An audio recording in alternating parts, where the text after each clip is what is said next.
എന്തിനാ കരയണേ? ഇപ്പൊ കണ്ടില്ലേ? ഹാപ്പിയായോ? എല്ലാവരും വിളിച്ചോ? വിളിക്കല്ലേ? അമ്മ സമ്മതിക്കുന്നില്ല.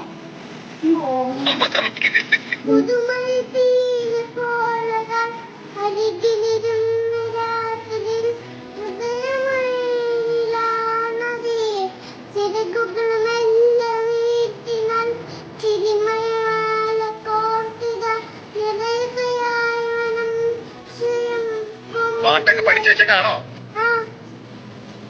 ഓ, അടിപൊളിയായിട്ട് പാട്ടൊക്കെ പാടിയല്ലോ. Good girl. ഓക്കെ, അപ്പോ നമുക്ക് എപ്പോഴും നേരിട്ട് കാണാം. ഓക്കെ, നിങ്ങൾ നാട്ടിൽ വരുമ്പോ കാണാതെ. ആ എന്തായാലും കാണാൻ വരണം. ഓക്കെ.